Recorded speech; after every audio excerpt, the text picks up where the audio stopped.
We have the ratings for the latest episode of AEW Collision on TNT, as well as the ratings for Battle of the Bouts that followed after Collision went off the air this past Saturday. We also have the ratings for AEW Rampage on TNT the night prior. Tony Khan opens up on the banned moves list that floated around last week when it comes to AEW talent, having to clear certain moves with producers and medical. Kenny Omega reunites with Kota Ibushi ahead of AEW Dynamite Blood and Guts this week. A major wrestling event in Israel has now been cancelled that was set to feature the likes of Sting, Rikishi, RVD, and others. And a Ring of Honor World Tag Team Championship match has been announced for the Death Before Dishonor pay-per-view.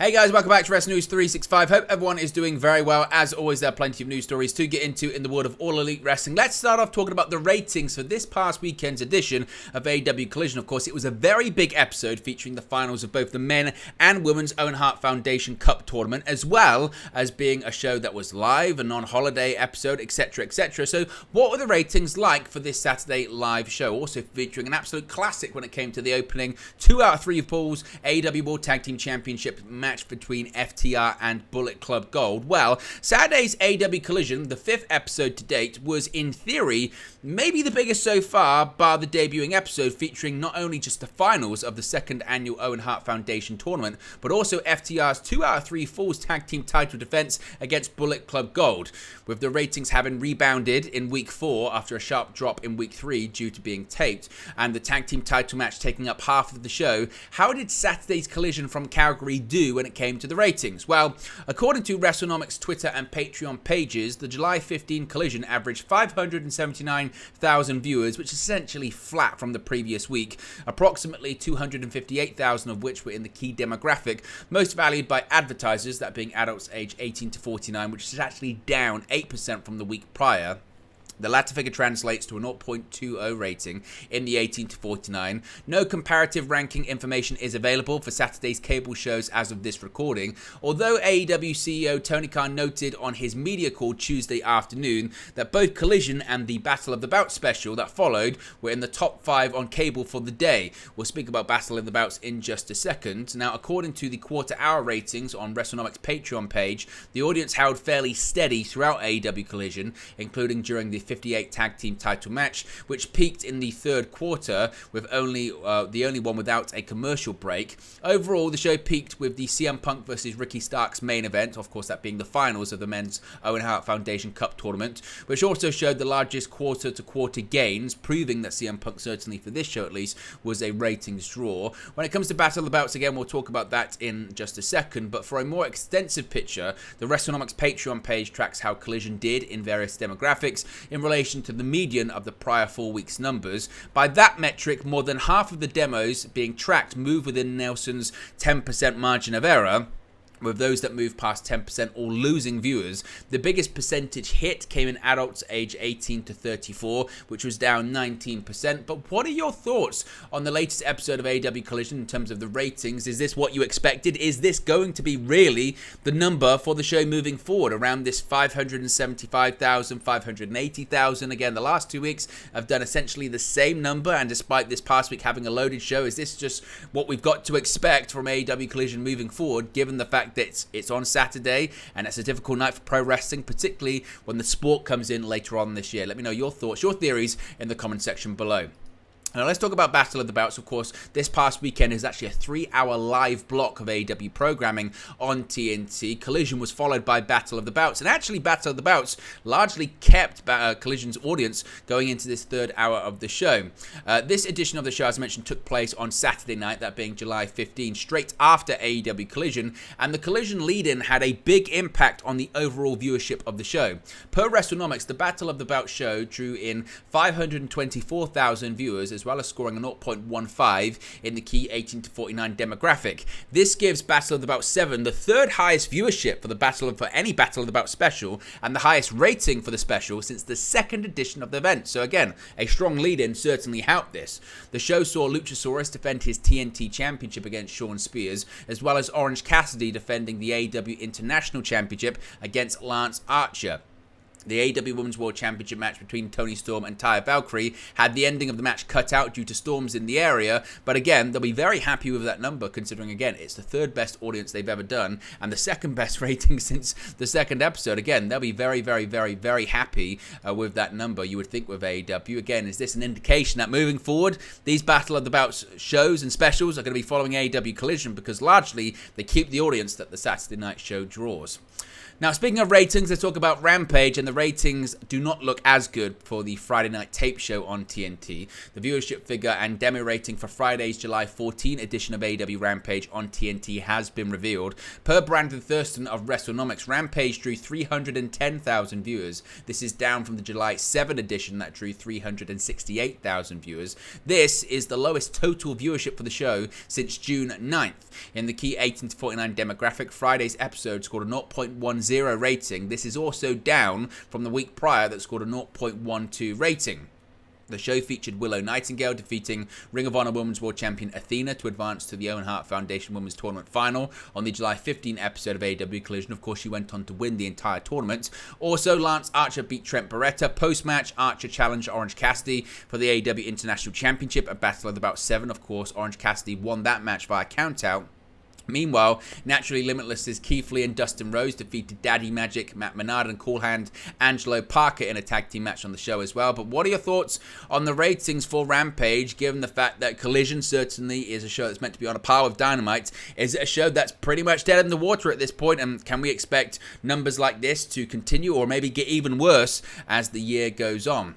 Now, one of the biggest stories last week was these banned moves from AEW. A document had floated around saying certain moves were banned and certain moves needed clearance from producers and medical staff alike. And now AEW President Tony Khan has addressed the reports about the list of moves now banned by the promotion. On July 13, Sean Ross Sapp of Fightful Select reported that a document was sent out within AEW outlining some important changes to protocols. Two lists were reportedly shared, one detailing moves that AEW talent needed permission to perform, and one list of spots that were just banned entirely. Now, obviously, we spoke about the list verbatim in a previous video. You can check that out on the channel. The protocols were developed by the AEW medical team, coaches, and referees in order to protect talent, staff, crew, and fans in attendance at these AEW shows. Following this, it was reported that several AEW names didn't even know about the banned move list until Fightful's report. Speaking on the Dan Le Batard show with Stuggoats, Tony Khan stated that the guidelines were mainly for officials but were good for the wrestlers to know. When asked about how AEW is being made safer, Khan said, quote, "Yes, I want to have a great pro wrestling company, a hard-hitting pro wrestling company. Those aren't really crazy changes. It's nothing that's going to change the show. It's really more guidelines for the referees more than anything else, and it's good stuff for the wrestlers to know.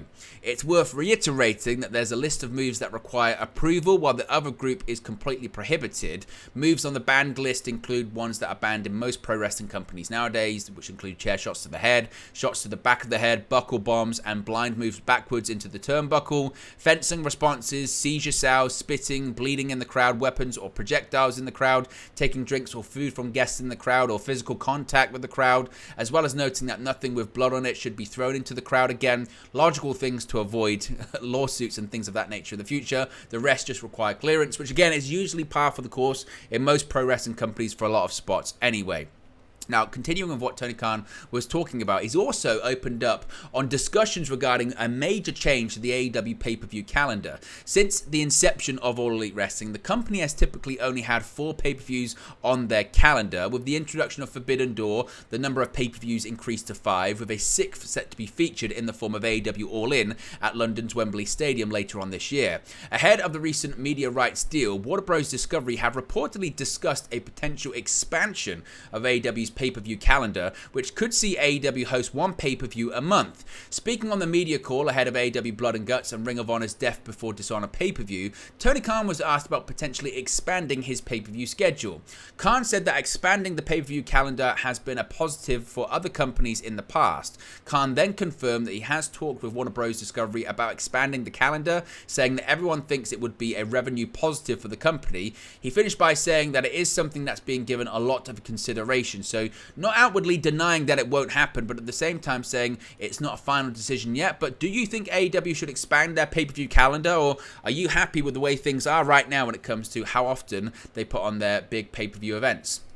Of course, tomorrow it's Blood and Guts in Boston, Massachusetts at the TD Garden. We've got the Blackpool Combat Club facing off against the Golden Elite. And after a long, long wait, Kota Ibushi is finally coming to AEW, reforming the Golden Elite with his old friend Kenny Omega, the Young Bucks, and Hangman Adam Page to do battle against Jon Moxley, Claudio Castagnoli, Wheeler Yuta, Pac, and Konosuke Takeshita in a Blood and Guts match on Wednesday.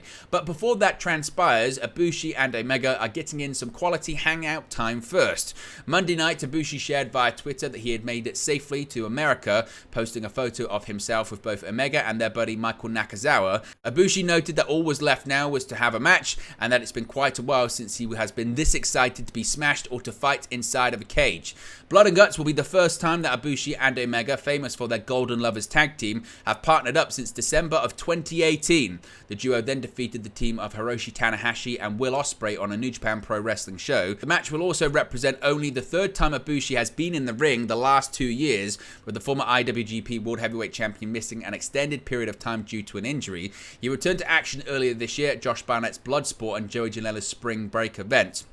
While Ibushi's AEW debut and reunion with Omega will get to the most attention, Blood and Guts will also feature the first time Ibushi has encountered his former rival Takeshita. The duo were frequent opponents while both working for DDT, with Ibushi defeating Takeshita in both their singles matches, but they haven't wrestled each other since September of 2015.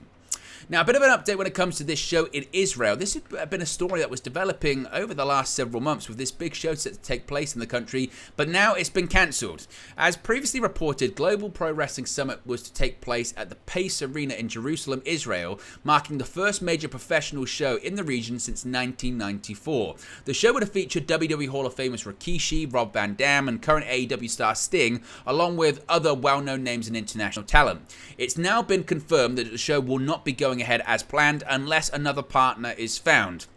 House of Wrestling received a statement from the event organizers which stated, quote, "We regret to announce that Global Pro Wrestling Summit event will not be going forward as scheduled for the Pace Arena in Jerusalem on September 14, 2023. The promoter, All Stars Israel / Stage Time, is in breach of contract on numerous fronts, inclusive of not delivering deposits to talent as stipulated in the contracts, and has been duly notified that the contracted talent, which includes all non-Israeli talent being advertised for the event, will not be appearing. This promoter has been advised to pull advertisements / promotions containing talent from all platforms and to cease selling tickets immediately in connection with the advertisement / promotion of any of these talents. In the interest of protecting consumers from fraud, we've notified both the Pace Arena and the on-sale platform Ticket Tailor that the event, as currently being advertised / promoted by All Stars Israel / Stage Time, is not going forward. In the process of producing this event, first-class teams in both the US and Israel have been assembled. Talented professionals such as Rick Bassman, Scarlett Donovan, Todd Kennelly, Alan Levin, Jeremy McPeak, Orion Treatman, Pent Therese, Danny Lyceza, and others have put forth a consistently excellent and thoroughly conscientious effort to build and advance what we had all hoped would be an unforgettable and wholly positive experience for talent and office alike, and especially for the fans.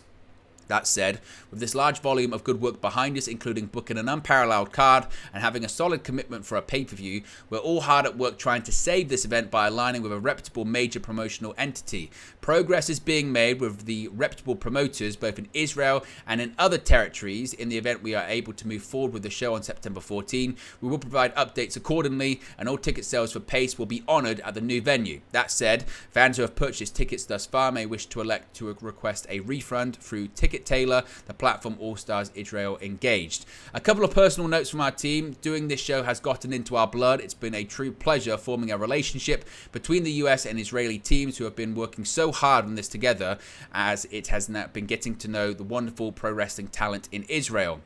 If September 14 does not come to fruition, we will regroup and continue to put out our best efforts to bring world-class professional wrestling to Israel in the very near future. But we're still fighting the good fight. In any case, we pledge a new event will be announced only when all funding is in place. Stay tuned. Sincerely, the Global Pro Wrestling Summit team. Now, the GPWS shows would have seen the likes of Ultimo Dragon, El Hijo del Vikingo, Frankie Kazarian, Davey Boy Smith Jr., Paul London, and Vladimir Kozlov at the show.